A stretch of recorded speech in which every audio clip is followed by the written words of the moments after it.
오늘 우리에게 주시는 하나님 말씀은 요한계시록 3장 14절부터 22절까지의 말씀입니다. 우리가 천상의 교회에 이어서 지상의 7교회, 소아시아의 7교회를 향한 하나님의 말씀을 통하여 오늘 우리에게 들려주시는 하나님의 음성, 하나님의 뜻을 우리가 상고하고 또 나누고 있습니다. 오늘 마지막 7번째 교회에 대한 메시지인데요. 라오디게아 교회를 향한 그런 메시지입니다. 요한계시록 3장 14절부터 22절까지의 말씀 제가 봉독해 드립니다. 마음으로 눈으로 천천히 따라 읽어주시기 바랍니다. 라오디게아 교회의 사자에게 편지하라.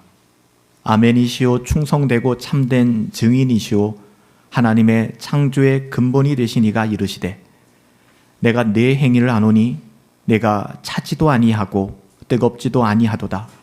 내가 차든지 뜨겁든지 하기를 원하노라. 내가 이같이 미지근하여 뜨겁지도 아니하고 차지도 아니하니 내 입에서 너를 토하여 버리리라. 내가 말하기를 나는 부자라 부요하여 부족한 것이 없다 하나 네 곤고한 것과 네 가련한 것과 가난한 것과 눈먼 것과 벌거벗은 것을 알지 못하는도다. 내가 너를 권하노니 내게서 불로 연단한 금을 사서 부요하게 하고 흰 옷을 사서 입어 벌거벗은 수치를 보이지 않게 하고 안약을 사서 눈에 발라 보게 하라. 물은 내가 사랑하는 자를 책망하여 징계하노니 그러므로 내가 열심을 내라 회개하라. 볼지어다 내가 문 밖에 서서 두드리노니 누구든지 내 음성을 듣고 문을 열면 내가 그에게로 들어가 그와 더불어 먹고 그는 나와 더불어 먹으리라. 이기는 그에게는 내가 내 보좌에 함께 앉게 하여 주기를 내가 이기고 아버지 보좌에 함께 앉은 것 같이 하리라. 귀 있는 자는 성령이 교회들에게 하시는 말씀을 들을지어다. 아멘. 오늘 요한계시록 3장 14절부터 22절까지의 말씀을 가지고 라오디게아 교회에 주신 말씀이자 오늘 저희들에게 주시는 하나님의 말씀입니다. 이 말씀을 가지고 사랑하기에 책망하여 징계하노니 라는 제목으로 하나님의 말씀을 함께 상고합니다. 지난주에도 마음이 많이 무거웠죠. 사대교회에 대해서 살펴보며 부인할 수 없는 사실, 우리의 모습이었기 때문에 그렇습니다. 라오디게아 교회는 주님께서 메시지를 주셨던 소아시아의 7교회 가운데 마지막 교회이자 지난주에 살펴보았던 사대교회와 함께 가장 심각한, 가장 심한 책망을 들었던 교회였습니다. 그렇지만 동일하게 이 라오디게아 교회는 7교회가 있었던 그 어느 지역보다 부요하고 부자이며 남부러울 것 없이 살던 바로 그런 도시가 라오디게아였고 또 우리가 지난주에 살펴보았던 사대였습니다. 참 역설적이죠. 그 좋은 환경을 허락해 주셨는데 갈라디아서 말씀 우리가 잠깐 아까 살펴보았던 것처럼 하나님이 주신 그 자유함과 부요함으로 죄짓기에 바쁘고 하나님이 주신 그 선물을 망쳐버리는 그런 어리석은 자의 삶이 가득했던 도시가 바로 라오디게아 또 사대였습니다. 어떤 면에서는 오늘날 우리가 살아가고 있는 현대 사회를 그대로 반영하는 것 같아요. 우리가 고대의 도시라고 그러면 좀 힘들고 어려울 것이라 생각하는데 오늘날의 현대의 도시와 같이 문명의 이기를 누리고 있었고 당시에 최고의 의학대학이 있었고 금융문화가 발달해 있었고 그리고 섬유업과 여러 가지 산업들이 발달했던 그 도시 라오디게아, 여기에 세워졌던 교회.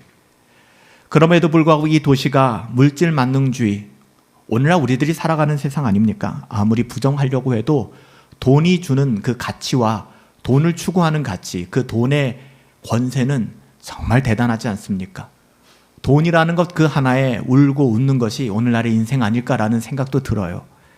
돈이면 다 된다라고 생각하는 물질주의가 이 라오디게아 도시 안에 팽배했고 이 도시 안에 뿌리박고 세워진 라오디게아 교회마저도 그 영향력에서 벗어날 수 없었다는 것이 안타까울 뿐이죠.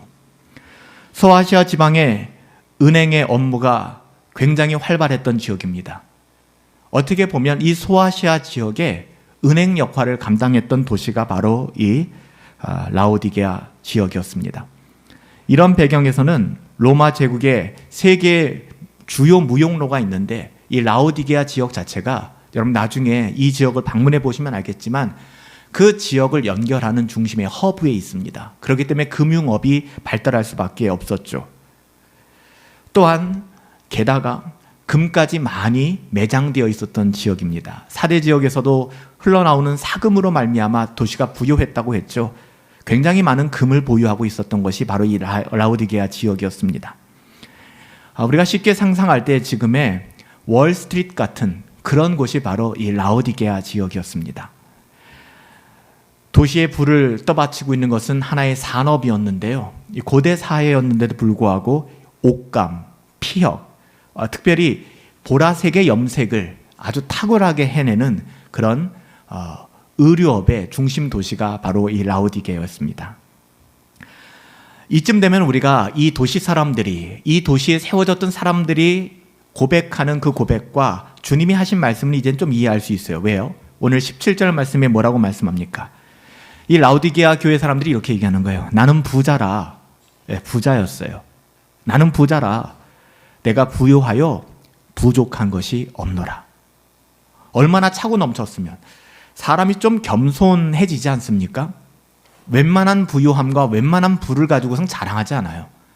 근데 대놓고 자랑하는 겁니다. 나는 부자라. 부유하여 부족한 것이 없다. 얼마나 많이 가졌으면. 라오디게아의 자부심 굉장히 컸습니다. 아까도 말씀드렸지만 라오디게아에는 의학대학이 그 당시 고대 사회인데도 의학대학이 있었어요. 특별히 안과 질환을 치료하는 데 있어서는 탁월한 그런 의술을 갖추고 있었습니다. 이 도시는 역사적 문헌을 찾아보면은 그 당시에도 의사들로 말미암아 세워진 조합이 있을 정도로 노동조합이 있을 만큼 그만큼 발달한 지역이었습니다. 고대에 많은 사람들이 라오디게아를 부러워했을 것이고 우리가 사는 지역도 그렇지 않아요? 우리가 사는 지역, 도시 지역에 대형 병원들이 있고 여러 가지 편의시설들이 있고 그렇기 때문에 대형 도시들이 집값이 비싼 것이고 사람들이 살기를 선호하는 것이죠.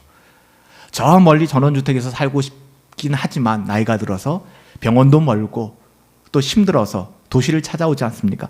라오디게아가 바로 그런 지역이었습니다. 사람들이 찾고 싶은 것. 이런 고대 세계의 자랑이었던 라오디게아에 세워진 교회를 향하여 주님이 지적을 하고 계세요. 너무나 뜻밖의 지적을 하시는 것이죠. 우리가 사대 교회에 대해서 살펴봤기 때문에 이제는 이것이 좀 뜻밖이라고 우리가 느껴지지 않을지 모르겠지만 라오디게아 지역에 세워진 이 교회만을 보고 생각하면 굉장히 뜻밖의 주님의 평가입니다. 주님이 이렇게 말씀하셨어요. 내가 차갑지도 않고 덥지도 않고 넌 굉장히 미지근하구나. 굉장히 자극적인 표현입니다. 너를 토해내버리고 싶다. 이 표현 자체가 굉장히 자극적이잖아요. 내 구토가 난다. 여러분 인간관계에서 이런 표현을 써보신 적이 없을 것입니다. 근데 주님께서는 교회를 향해 지금 하시는 말씀이에요. 세상이 아니라 교회를 향하여 내 구토가 난다. 구토가. 내가 역겹구나 라고 얘기하는 거예요. 이어서 주님은 부족한 것이 없다고 말할 만큼 부유한 그들을 향하여 나는 부자라 부족한 것이 없다라고 말하는 그들을 향하여 너 아니? 넌 곤고해. 너는 가련해. 너는 가진 것이 없어. 너는 진짜 가난한 자구나 라고 말씀하십니다. 표면적으로 보면 의과대학이 있어서 어느 도시보다도 안과적 의료 혜택을 받을 수 있었던 이 라오디게아 교회를 향하여 너는 시각장애에 걸렸구나. 너는 보지 못하는구나. 내 눈에 문제가 있구나 라고 얘기하는 거예요. 옷감과 피혁 산업이 발달하여 떼돈을 번 사람들에게 의류의 중심지, 매년마다 패션쇼를 하고 모든 패션을 끌고 가는 도시라고 생각했던 라오디게아 교회를 향하여 뭐라고 말씀하세요? 너는 벌거벗었구나. 너는 헐벗었구나. 여러분 굉장한 충격이었을 것입니다. 그들은 돈이 많았고 금도 많이 보유하고 있었음에도 불구하고 뭐라고 얘기합니까?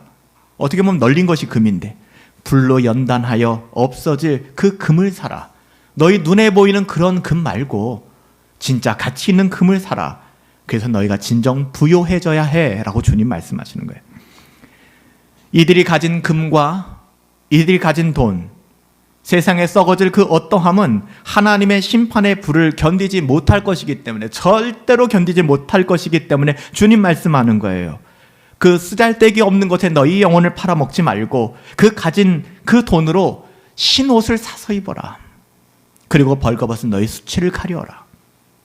불로 제단하여 없어지지 않을 그 점금과 같은 그것을 소유해야 한다. 마지막에 뭐라고 말씀하세요? 안약을 사라. 그 안약을 사서 내 눈에 좀 발랐으면 좋겠다.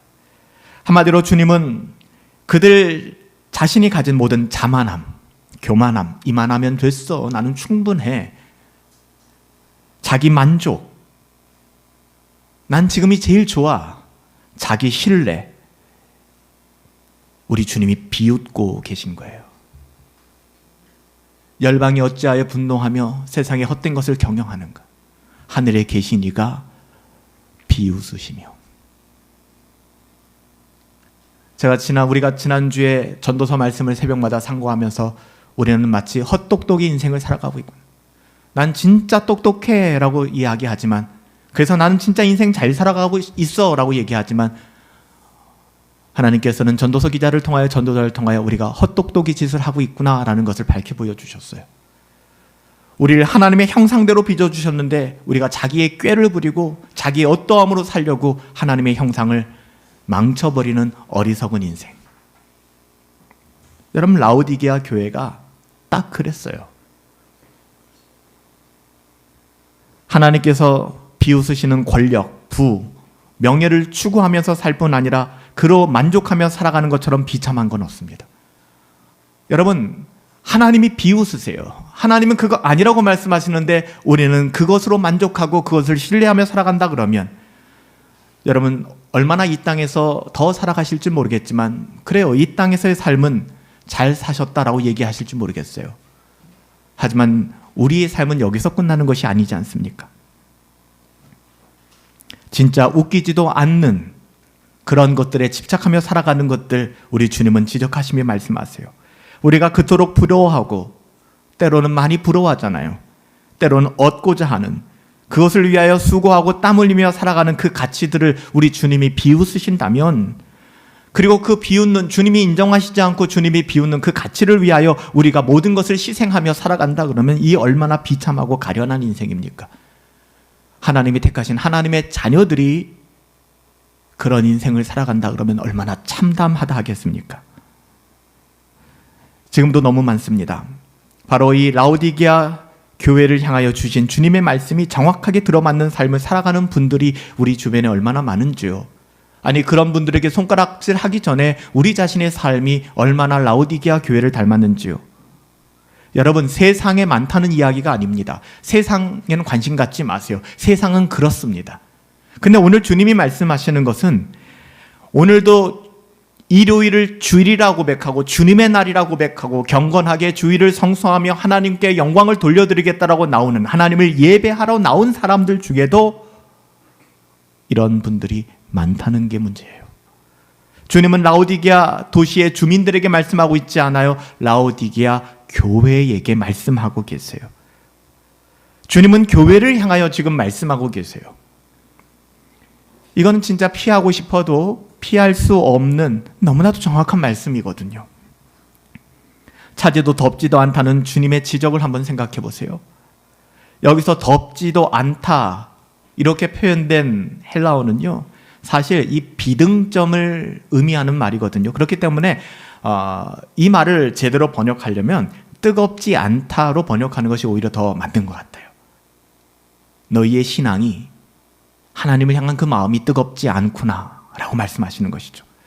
여러분, 이 말씀을 조금 더 우리가 이해하기 위해서 정황을 좀 살펴볼 필요가 있는데요.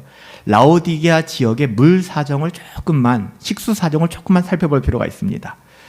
제가 라오디게아 지역을 방문했을 때, 이 도시를 방문하기 전에 저희가 묵었던 지역이 있는데, 거기가 히에라폴리스가 있는 지역이었습니다.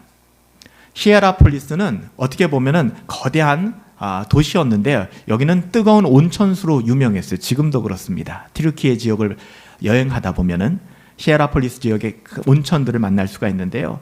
뿐만 아니라 인근에 있던 도시가 바로 골로세라는 도시인데요. 이 골로세는 산에서부터 흘러내리는 굉장히 청명하고 시원한 물로 유명했습니다. 그러니까 지금 우리가 살펴보고 있는 이 라오디게아 교회 같은 경우는, 이 라오디게아 지역 같은 경우는 히에라폴리스의 온천수와 골로새의 산에서 흘러나오는 그 생수의 중간 지역에 있는 거예요. 그러니까 이들 도시의 물과 비교해 보면 이 라오디게아의 물은 사람을 시원하게 해줄 만큼 뭔가 청량감을 주는 것도 아니고, 또 이 온천수라고 하는 건 약효를 품고 있지 않습니까? 뭐 약효를 줄 수 있을 만큼 그런 뜨거운 물도 아닌 거예요. 물론 라오디게아 지역의 물도, 온천수도 약간의 약효는 있다 그렇게 알려져 있지만, 그 물을 제가 그 물을 직접 마셔보진 않았어요. 지금 상수도가 다 발달해 있으니까. 하지만 그 당시에 그 지역에서 나는 물은 미지근할 뿐만 아니라 물맛이 굉장히 고약해서 구토를 일으킬 만큼 그런 고약한 물이었다라는 그런 자료들이 굉장히 많은 거예요. 주님은 이 모든 정황들을 품고 지금 말씀하시는 거예요. 그래서 내가 너를 토하여 버리겠다라는 표현을 쓰고 있는 겁니다. 성공과 출세를 원하는 사람들이 라오디게아에서 몰려들어 인구가 늘어나기 시작했죠. 라오디게아 지역에. 그리고 물 공급이 당연히 식수가 원활하지 않았습니다. 그래서 라오디게아는 인근의 히에라폴리스 그리고 골로새 쪽에 파이프를 연결시켜서 식수를 수입해야만 되는 어려움이 있었습니다. 근데 다들 아시겠지만 지금 같은 시스템이 아니니까 파이프를 통해서 먼 곳에서 뜨거운 온천수가 오다 보면 어떻게 됐을까요? 이게 뜨뜻미지근해지는 거예요. 그래서 이 라오디게아 지역의 사람들도 마시기에는 이것이 별로, 우리 지역의 물은 별로 자랑할 것이 없다. 모든 걸 자랑할 만한데 우리 지역의 물은 별로야. 그래서 심지어는 그 당시에 그들의 쓰던 말로, 은어로 우리가 먹는 이 물에 침을 뱉고 싶다라는 그런 글이 발견될 정도로 이 물에 대한 냉소적인 평가가 지배적이었습니다. 차지도 덥지도 않은 물에 대하여 그들은 굉장히 불평했습니다. 주님은 그들의 마음을 다시 소환하는 것입니다. 끄집어내는 거예요. 너희들이 불평하고 너희들이 짜증내고 너희들이 인정하지 않는 그 물을 그대로 표현하는 것입니다. 너희들의 신앙이 그렇단다. 이모저모 볼 때 아무 역할도 하지 못하는 신앙, 뜨겁지 않은 신앙. 게다가 여러분, 헬라어의 의미가, 이 미지근하다라는 헬라어의 의미가 흐리멍텅하다라는 의미도 내포하고 있거든요. 그러니까 주님께서는 이 복합적 의미를 포함해서 말씀하고 계신 것이죠. 여러분, 미지근한 그리스도인, 그 말 자체는 모순이고 이율 배반적인 것입니다. 저는 여러분들에게 열심주의자로 여러분들을 만들고 싶은 생각은 없습니다. 여러분의 열심이 가장 좋은 것이고 교회는 모든 열심을 내야 된다라고 여러분들에게 말씀드리고 싶잖아요. 하나님 주신 은혜가 격발하여 나오는 믿음으로 말미암는 그런 열심이면 몰라도 자칫 잘못하면 우리의 열심이 자기의 의로움을 증폭시킬 뿐이기 때문에 그것은 굉장히 신앙에 있어서 위험한 것이거든요. 그럼에도 불구하고 신앙에 있어서 열심은 중요한가? 굉장히 중요한 것입니다. 여러분, 정말 그리스도인이 몸이 건조하게 살아갈 수 있을까요? 하나님의 은혜가 내게 있는데, 믿음이라는 것이 내게 있는데 그것은 불가능한 것이죠. 아무 역할도 아무 기능도 하지 못하는 그리스도인은 그는 어불성설이에요. 우리가 지난 할로윈 참사를 지켜보면서 제가 그날 여러분들에게 이렇게 말씀드렸죠. 같은 또래 20대, 30대 청년들은 우리의 삶의 자리에서 우리의 친구들에게, 우리의 벗들에게 어떤 그리스도인의 영향력을 끼치고 살아갑니까? 그냥 적당히 침묵하며 적당히 비난하며 그렇게 살아가고 있지는 않습니까? 공교롭게도 그날은 종교개혁 기념일이기도 하지 않습니까? 종교개혁의 가치가 무엇일까? 우리가 이론적으로 모여서 종교개혁의 의미를 되새기는 것 물론 중요하죠. 하지만 거기서 끝난다면 굉장히 아쉬운 것이죠. 그래서 제가 감히 여러분들에게 부탁드렸던 것, 우리의 삶의 영역에서 종교개혁이 일어났으면 좋겠습니다. 하나님의 자녀답게 살아가십시오. 신앙의 가치, 복음의 가치, 은혜의 복음의 가치를 훼손시키지 말고 증거하십시오라고 부탁드렸습니다. 여러분, 라오디게아 교회가 뜨뜻미지근했던 원인이 뭘까요? 우리들의 신앙이 미지근해지는 이유가 뭘까요? 한번 돌아보시자고요. 여러분, 그 핵심은 자기 만족과 자기 신뢰에 있다라고 주님이 말씀하세요. 우리가 자기 만족과 자기 신뢰에 빠지기 시작할 때 신앙은 뜨거움을 상실하게 됩니다. 그들이 하는 말이 교만의 극치, 자만의 극치를 보여주잖아요. 뭐라고 얘기해요? 부족함이 없다. 나는 부자라. 나는 부족함이 없다. 뭐랑 똑같아요? 제가 가끔 신방을 하거나 여러분들께 연락드려 여쭤볼 때, 집사님 요즘 좀 어떠세요? 형제요 요즘 좀 어때? 자매 좀 어때요? 별일 없는데요? 잘 살고 있는데요? 물론 그 대답이 전 나쁜 대답이라고 생각하지 않아요. 그럼에도 불구하고 그 대답 속에, 목사님 저는 부족함이 없어요. 저는 잘 살고 있어요. 저는 제 자신의 삶에 만족해요. 그리고 저는 제 자신을 신뢰해요. 이런 의미가 담겨 있다면, 적어도 하나님 없이 경건을 추구하지 않아도, 우리가 공적 예배를 지키지 않아도 내게 아무 문제 없이 나는 잘 살고 있어. 그뿐만 아니라 나는 부족한 것이 없어. 그 부족한 것이 없다는 그 마음 때문에 우리가 공적 예배마저 포기할 수밖에 없는 그런 상황에 빠진다 그러면 굉장히 심각한 거라는 겁니다. 우리는 여기서 정직하게 라오디게아 교회가 아니라 오늘날 우리에게 주시는 하나님의 말씀을 통해서 우리 자신을 돌아볼 수 있어야 됩니다. 여러분, 한번 우리 자신을 돌아보세요. 나는 무엇으로 만족하고 또 무엇으로 부족함을 느끼는가? 하나님이여 사슴이 시냇물을 찾기에 갈급함같이 내 영혼이 주님을 찾기에 갈급하나이다 라는 시편 기자의 그 고백을 가지고 날마다 경건의 자리를 사모하며 은혜의 자리로 나는 나오고 있는가? 아니면 여전히 나의 어떠함과 세상의 그 어떠함을 누리기를 원하는 그 마음들을 가지고 종교도 기독교도 신앙도 적당히 이용하면서 우리가 그렇게 살아가고 있는 것은 아닌가? 그건 누군가의 지적이 아니라 우리가 우리 자신을 끊임없이 돌아봐야 될 필요가 있습니다. 정직하게. 우리가 얻고자 하는 세상에 썩어질 어떠함, 물질적인 부유함, 우리가 누리고 싶어하는 성공과 출세와 명예는, 여러분, 우리가 계속해서 지금 45번 이상 매일 새벽마다 살펴보고 있는 전도자의 그 고백을 여러분 경청하세요. 하벨. 아침 안개와 같이 헛된 것이다. 여러분, 그 무지개를 쫓아 그렇게 달려가지 마시라고요. 그것은 허상입니다. 성경이 일관성 있게 말씀하고 있는 것, 그러한 삶은 지나가는 아침 안개를 쫓는 것과 같다. 길의 들풀과 같다. 여러분, 우리는 세상의 평가가 아니잖아요. 주님의 평가에 귀를 기울이셔야만 합니다. 이렇게 잘 사는 것 같았던 사대교회와 똑같아요. 외부에서 칭찬받고 북적북적거리고 그런 도시에, 강남 한복판에 세워진 교회. 하지만 라오디게아 교회를 향한 주님의 평가, 오늘 사도 요한이 증언하는 그대로 그들은 자신들을 수식해주는, 자기들을 표현해줄 수 있는 좋은 집과 좋은 차와 온갖 것들에 의해서 설명되는 부자가 아니라, 주님의 평가는 뭐였어요? 사실상 너희는 영적인 거지다. 너희는 영적인 거지다. 우리가 입고 있는 옷을 향하여 명품으로 잘 꾸며진 옷이 아니라 너희는 수치스럽게도 벌거벗고 살아가고 있구나. 안과대학이 있어서 우리의 시력 조정이 잘 되고 너무나도 좋은 안경과 렌즈를 끼고 살아가는 그것이 아니라 도리어 영적인 시각 장애인들이구나. 옛날 성경으로 소경이구나라고 얘기해요. 여러분, 이것이 라오디게아 교회를 향한 주님의 평가였다면, 여러분, 우리는 어떻겠냐고.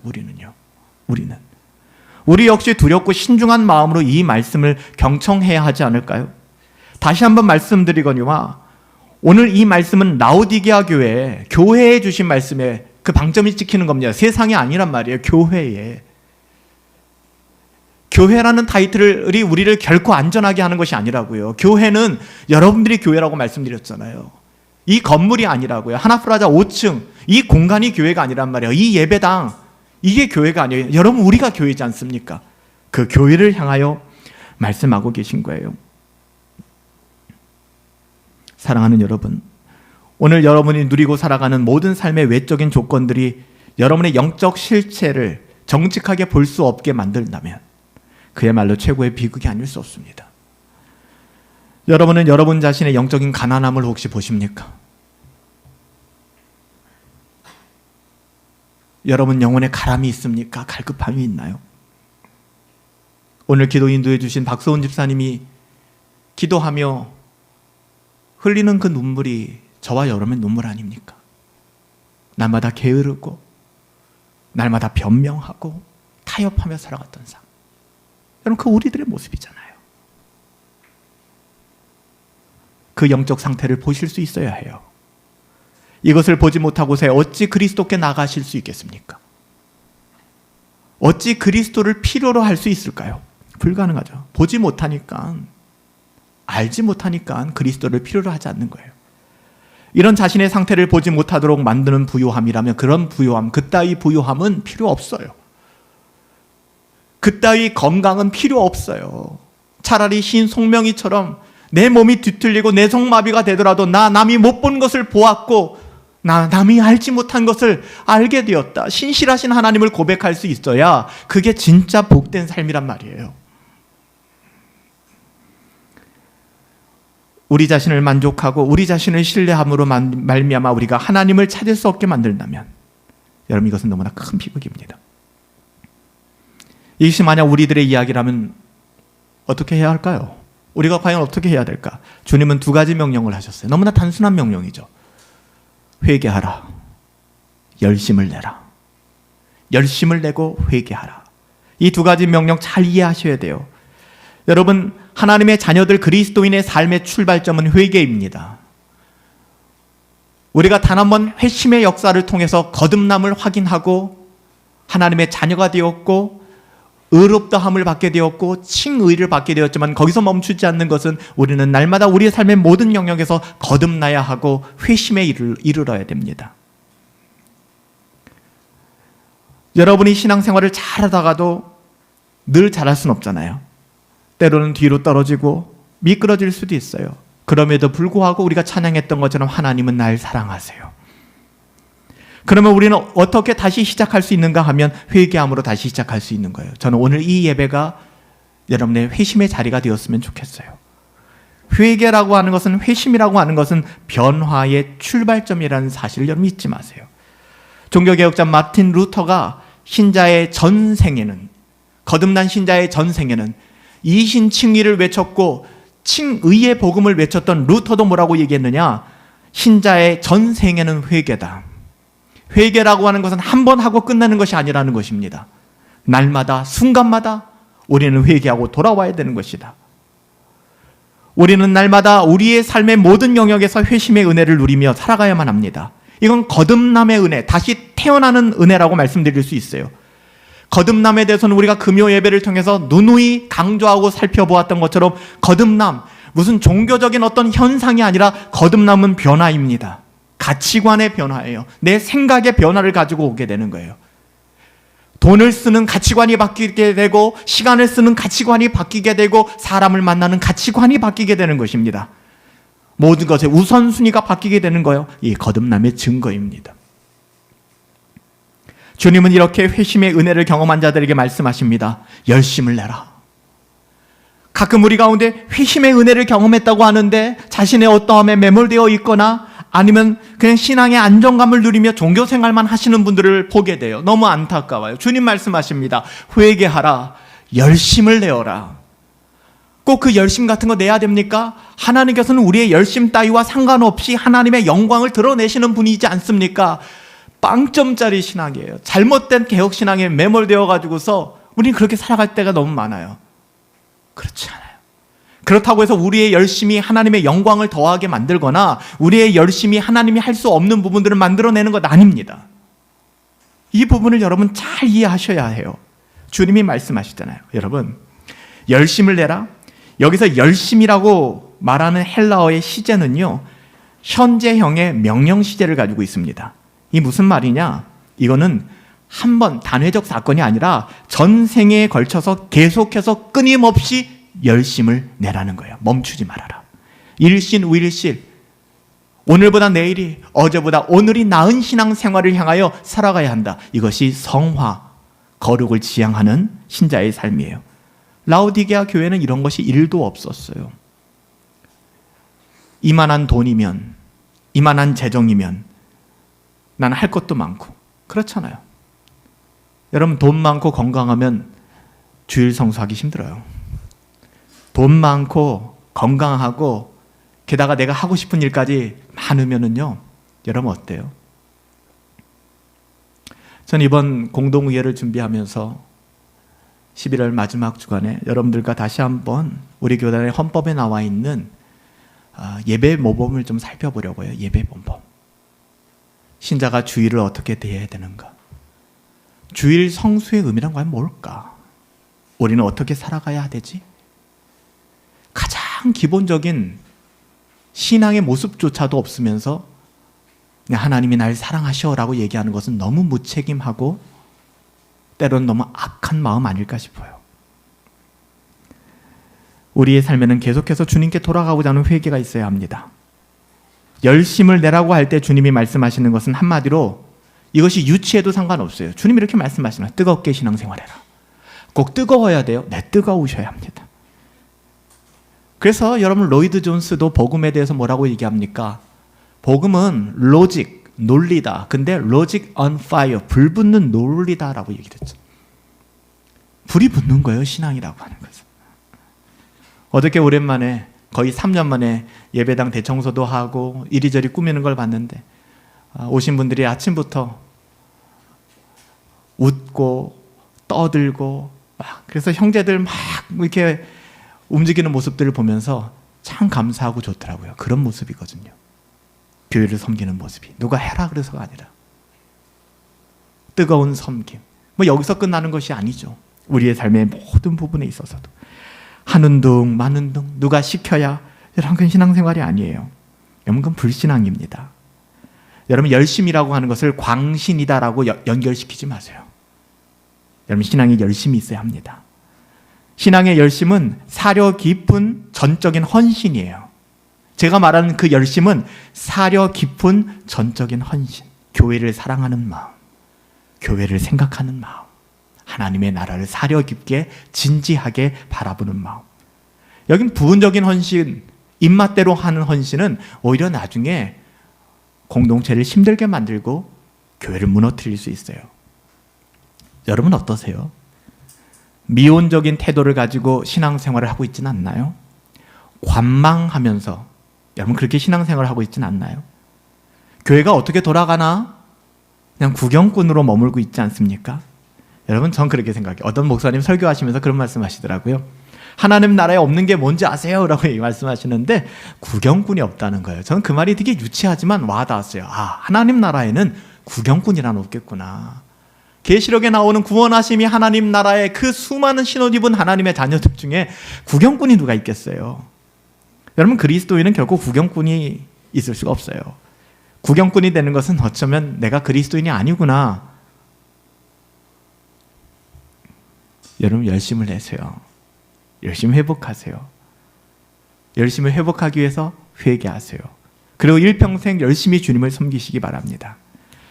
우리는 요한계시록을 통해서 지금까지 천상의 교회, 그 위에 7교회에 대해서 살펴보고 있어요. 특별히 지난주 사대교회를 향한 주님의 끔찍한 책망에 이어서 오늘 라오디게아 교회 견줄 수 없는 책망을 듣고 있는데요.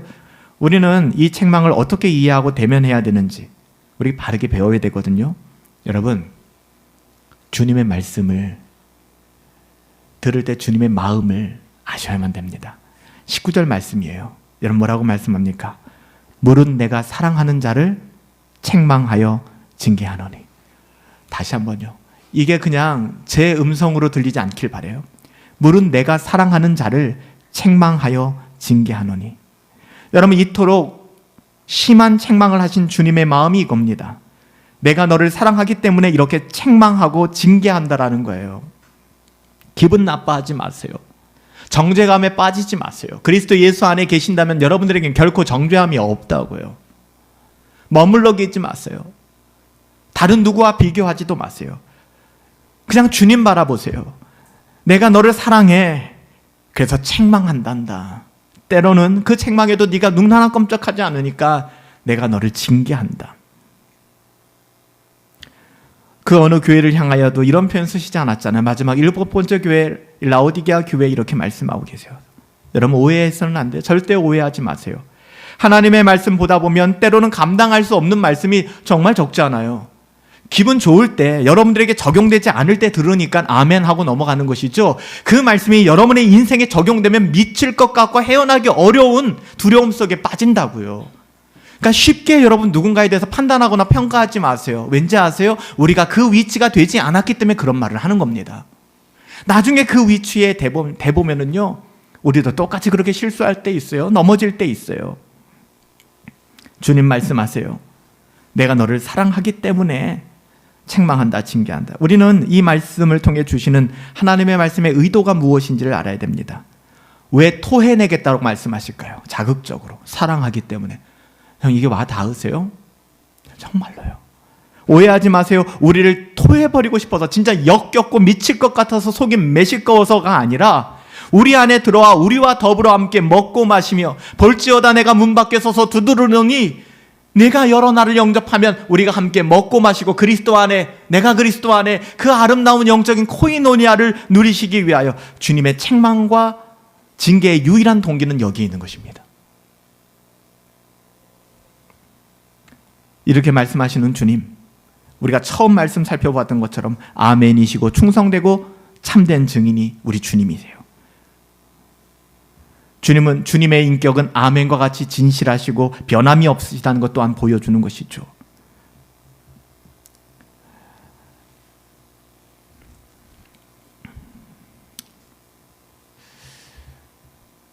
우리는 오늘 7번째 마지막 이 라오디게아 교회의 모습을 바라보면서 우리들의 모습을, 또 하나님의 마음을, 주님의 마음을 헤아려 볼 수 있었으면 좋겠어요. 주님이 기대하시는 라오디게아 교회는 바로 이런 주님의 모습을 닮아가는 교회였어요. 그렇지 않았기 때문에 책망하신 것이죠. 아멘이고 충성된 참된 증인으로 이 땅에 존재하는 교회는 과연 어떤 교회일까? 하나님, 그런 교회 되고 싶어요. 그런 교회는 결국 미지근하거나 구경꾼이 많은 그런 교회는 아닐 것입니다. 정말 뜨겁게 사랑하고 섬기는 교회 아닐까요? 열심을 품고 주님을 섬길 수 있는 그리스도인의 모습, 결코 숨기거나 가두어둘 수 없는 그 열정과 열심은 도대체 어디서 나오는 것일까? 사랑하는 주님을 문 밖에 세워두지 않고 마음의 문을 열어 모셔드리고 그 주님과 함께 교제하는, 주님과 함께 동행하고 살아가길 원하는 그 마음의 열심. 여러분, 주님을 오해하지 맙시다. 절대 주님 오해하지 마세요. 주님이 사랑하셔서 아직도 소망이 있기 때문에, 우리가 교회이기 때문에 서아시아 7교회로 대표하는 모든 교회, 이 교회를 향하여 특별히 지난 7주 동안 우리 교회를 향하여 이 말씀 주시는 것 아닐까요? 여러분, 지금 가지고 누리고 계신 그 어떤 것에서 속지 마세요. 부탁드립니다. 절대 속지 마세요. 정말 중요한 것은 눈에 보이는 그 어떠함이 아니라 여러분 영적인 실상입니다. 여러분은 하나님 향한 그 마음을 회복하셔야 돼요. 그러기 위해서 회개라는 출발점으로 오늘 다시 돌아오십시오. 언제 끝날지 모르는 시간을 자존심으로 버티며 낭비하지 말고 살아가십시오.